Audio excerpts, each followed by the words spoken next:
Okay, I'm excited to tell you about our research in the lab of integrative genome analysis.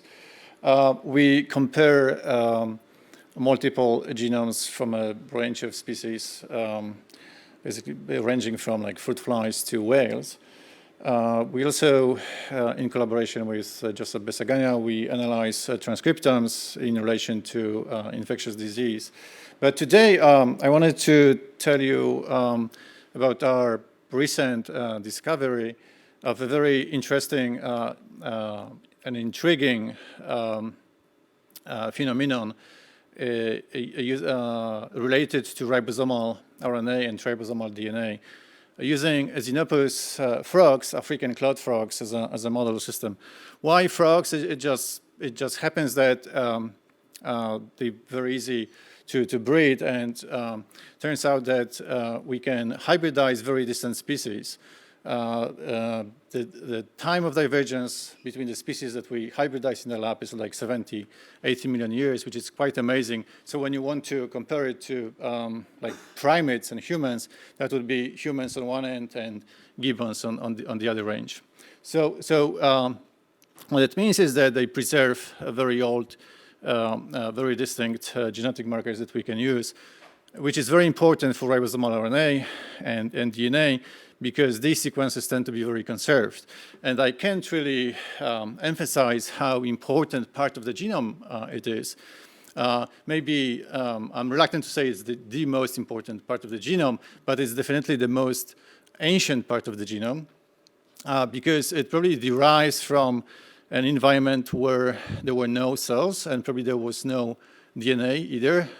It's an environment called hypothetical world called RNA world.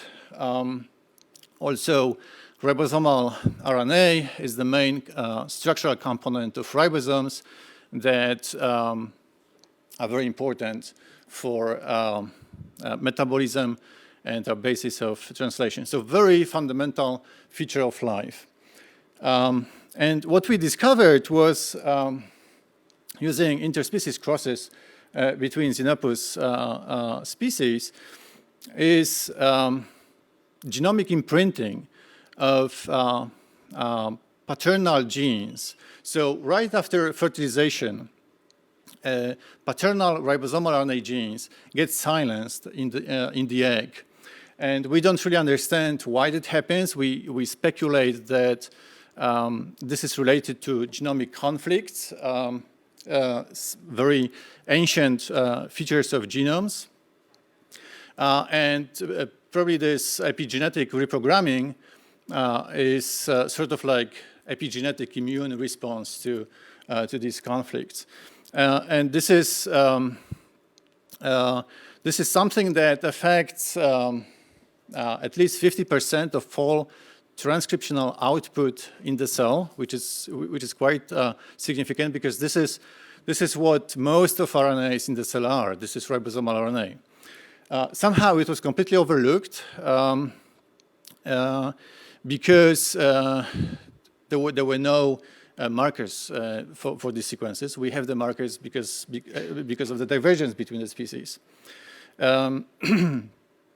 So this is a very significant epigenetic reprogramming at the transcriptome level, but also it affects a significant part of the genome, because ribosomal RNA genes are organized into multi-copy gene clusters, and these clusters form a structure called nucleolus that is the main production center for ribosomal RNA. And it's actually a distinct feature of nucleus that can be seen under a microscope.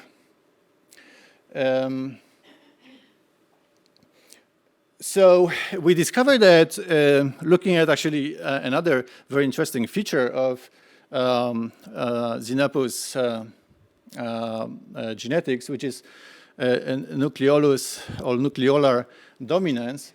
So when two parental species are hybridized, they both have two nucleoli per cell, the DF1 hybrid has only one. So it was speculated before that it must be related to the pattern of expression of ribosomal RNA, but again, no one really expected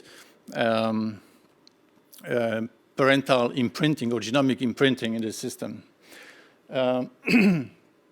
So just to sum up, this is a new discovery of genomic imprinting in a very important part of the genome that affects at least 50% of transcriptional output in the cell.